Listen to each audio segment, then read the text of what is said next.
ஞானானந்தமயம் தேவம் நிர்மலஸ்படியாகிருதையும் ஆதாரம் சர்வ வித்யானாம் ஹயக்ரீவம் உபாஸ்மகே. நேயர்கள் அனைவருக்கும் அஸ்ட்ரோ கேஎஸ் ஐயங்காரின் பணிவான நமஸ்காரங்கள்.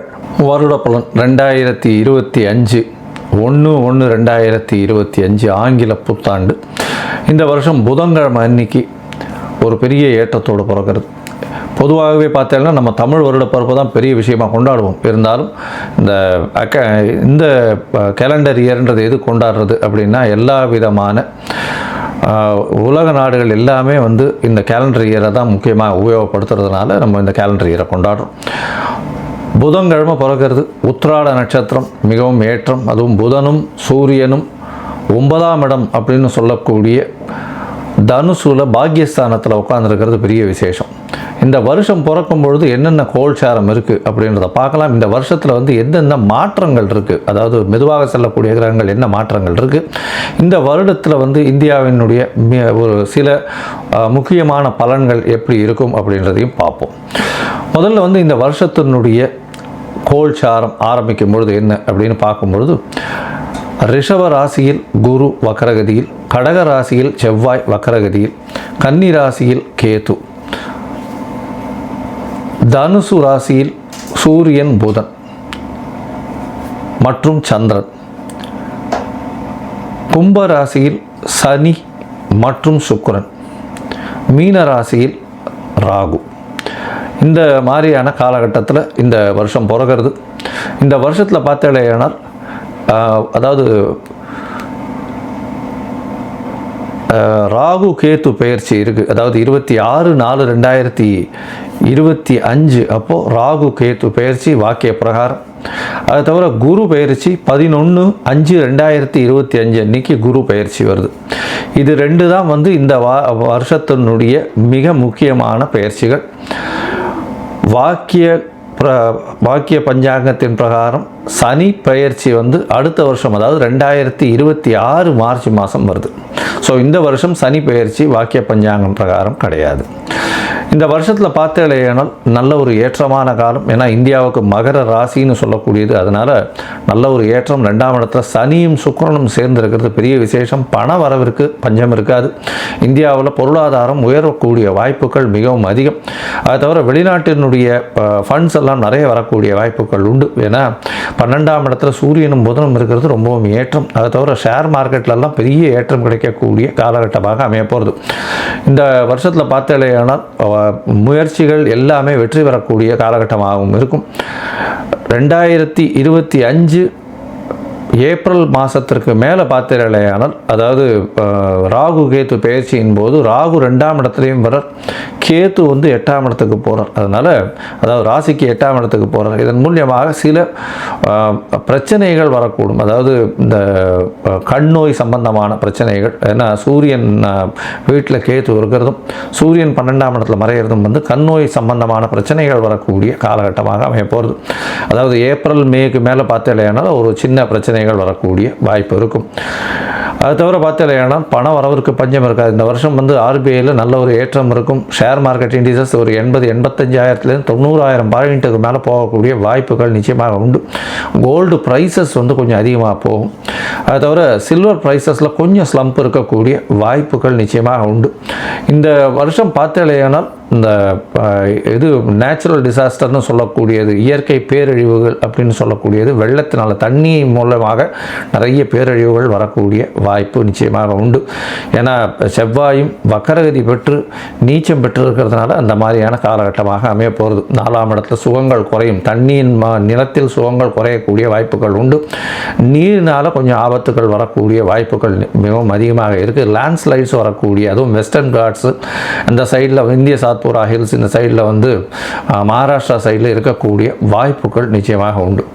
அது தவிர பார்த்தீங்கன்னா இந்த சட்டங்கள் கொஞ்சம் கடுமையாகக்கூடிய வாய்ப்புகள் உண்டு. அதுவும் இந்த தொழிலாளர்களுடைய சட்டங்கள் கொஞ்சம் ஸ்ட்ராங்காகக்கூடிய வாய்ப்புகள், அதன் மூலியமாக சில போராட்டங்களும் வரக்கூடிய வாய்ப்புகள் நிச்சயமாக இருக்கும்.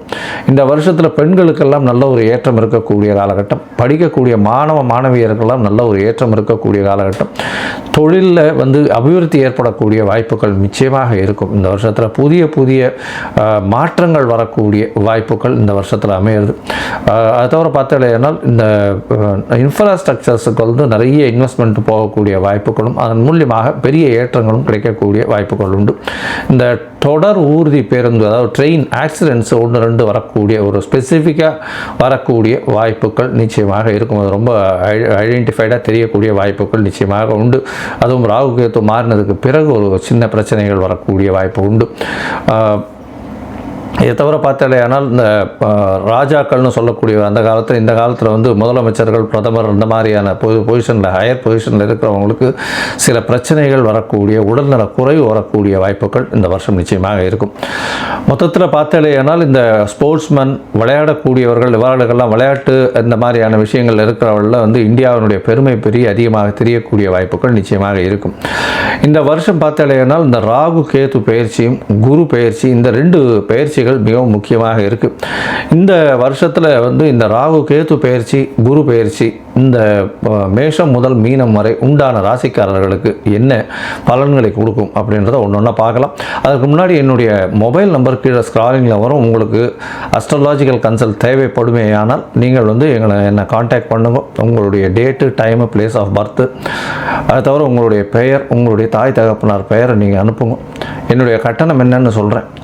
கட்டணத்தை செலுத்திட்டு அதுக்கு உண்டான யூடிஆர் நம்பர் ஷேர் பண்ணேன்னா உங்களுடைய ஜாதகத்தை போட்டு சந்தி இருக்கா அப்படின்றத பார்த்து, அதாவது உங்களுடைய ராசி சந்தி, நட்சத்திர சந்தி, பாத சந்தி, அதை தவிர லக்ன சந்தி இருக்கா அப்படின்றத பார்த்துட்டு உங்களுக்கு உண்டான என்ன நட்சத்திரம்ன்றதை முதல்ல சொல்லி அதற்கு உண்டான தசாபுக்தி அந்தரம் சூக்ஷ்மம் என்ன நடக்கிறதுன்றதை பார்த்துட்டு இன்றைய கோச்சாரத்தில் எப்படி இருக்குன்றதையும் சொல்லிட்டு அந்த என்ன எளிய பரிகாரம் உங்களுடைய பிரச்சனைக்கு அப்படின்றதையும் சொல்கிறேன்.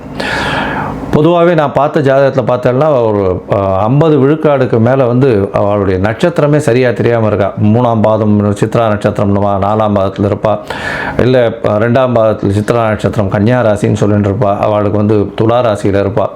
இந்த உடைந்த நட்சத்திரங்கள் இருக்கக்கூடிய ராசிகள் எல்லாமே அவள் முதல் ராசியா அடுத்த ராசியா அப்படின்றதே தெரியாமல் கொஞ்சம் கஷ்டத்தில் இருக்கா. மோஸ்ட் ஆஃப் த பீப்புள், அதாவது விசாக நட்சத்திரம்னு சொல்லுவாள், துலா ராசின்னு பண்ணிட்டு இருப்பா, பார்த்தா விருச்சிக ராசியாக இருக்கும். அந்த மாதிரியான விஷயங்கள் மூலியமாக உங்களுக்கு இப்போ நடக்கிறது நல்ல தசை நீங்கள் நினச்சிட்டு இருப்பீங்க. ஆனால் தசை உங்களுடைய லக்னத்துக்கு ஏற்ற தசையாக இருக்காது. அந்த மாதிரியான பிரச்சனைகள் மூலியமாக உங்களுக்கு என்ன நடக்கிறதுன்னு தெரியாத அளவுக்கு, எதை பிளான் பண்ணலான்னு தெரியாத அளவுக்கு இருப்பீங்க. ஸோ உங்களுடைய ஜாதகத்தை அனுப்புங்க, சந்தி இருக்கா என்ன எதுன்றதை பார்த்துட்டு அதற்கு ஏற்ற மாதிரி நான் பலன் சொல்கிறேன். இப்போது இந்த 2025 மேஷம் முதல் மீனம் வரை உண்டான பலன்கள் ஒன்றொன்னா பார்க்கலாம். விருச்சிகம், விசாகம், அனுஷம், கேட்டை இந்த 3 நட்சத்திரம் 9 பாதங்களை கொண்ட ராசி. ராசியின் அதிபதினு சொல்லக்கூடியவர் செவ்வாய். இந்த வருஷம் பிறக்கும் போது உங்களுடைய ராசிநாதன் 9ஆம் இடத்துல நீச்சப்பட்டு இருந்தாலும் வக்கரகதியில் இருக்கிறது பெரிய விசேஷம்.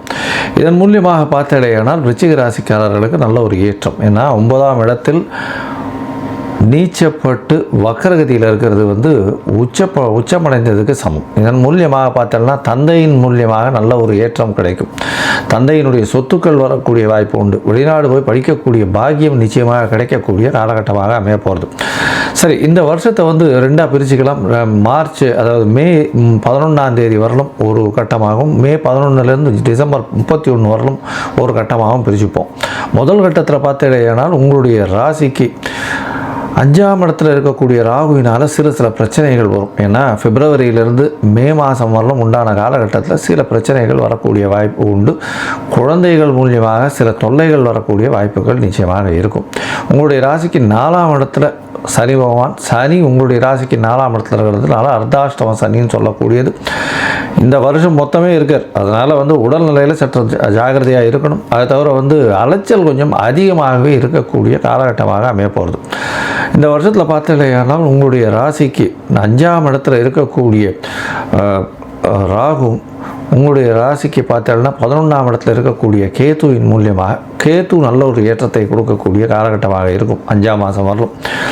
அதற்கு பிறகு பார்த்தீங்கன்னா உங்களுடைய ராசிக்கு 7ஆம் இடத்துல இருக்கக்கூடிய குரு பகவான் கண்டிப்பாக திருமண பாக்கியத்தை ஏற்படுத்தக்கூடிய வாய்ப்பு உண்டு. அதாவது பிப்ரவரி 15 ஏப்ரல் மே 11 வரலும் உண்டான காலகட்டத்தில் திருமணத்திற்கு பார்த்து கொண்டிருப்பவர்களுக்கு திருமண பாக்கியம் நிச்சயமாக நடக்கும். சரி, இதுக்கு அப்புறம் உண்டான பொசிஷன் எப்படி இருக்கும் அப்படின்னு பார்த்தாலேயானால் கண்டிப்பாக அதாவது மே மாதத்துலேருந்து டிசம்பர் மாதம் வரலும் உங்களுடைய ராசிக்கு 2-5 அதிபதினு சொல்லக்கூடிய குரு 8ஆம் வீட்டுக்கு போகிறார்.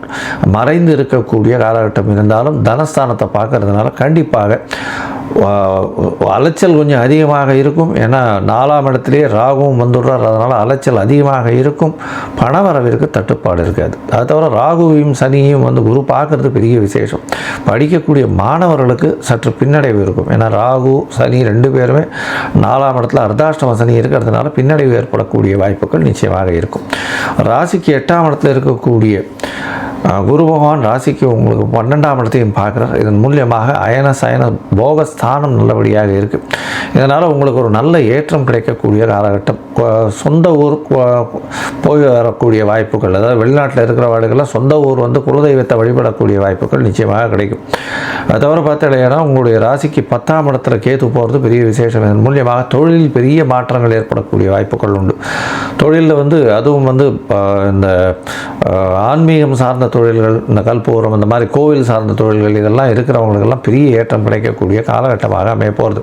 உங்களுடைய ராசிக்கு 10ஆம் இடத்துல இருக்கக்கூடிய கேது ராசிக்கு 12ஆம் இடத்தையும் பார்க்குறார். அதை தவிர 8ஆம் இடத்தையும் பார்க்குறார். இதன் மூலியமாக பார்த்தாலேயானால் கண்டிப்பாக திடீர் யோகங்கள் வரும். அதை தவிர வெளியூர் வெளிமாநிலம் வெளிநாடு போயிட்டு வரக்கூடிய பாக்கியங்கள் திடீர்னு வரக்கூடிய வாய்ப்புகள் நிச்சயமாக இருக்கும். ராசிக்கு 5ஆம் இடத்துல இருக்கக்கூடிய ராகு உங்களுடைய ராசிக்கு 7ஆம் இடத்தை பார்க்குறார். அதாவது 4ஆம் இடத்துல இருக்கக்கூடிய ராகு உங்களுடைய ராசிக்கு 6ஆம் இடத்தை பார்க்குறார். அதை தவிர உங்களுடைய ராசிக்கு 2ஆம் இடத்தை பார்க்குறார். அதனால் புதிய கடன் வாங்கக்கூடிய யோகம் நிச்சயமாக இருக்கும். இந்த காலகட்டத்தில் பார்த்தாலேனால் 2ஆம் இடத்தை குருவும் பார்க்கறதுனால திடீர் பண யோகங்கள் வரக்கூடிய வாய்ப்பு இருக்கும்.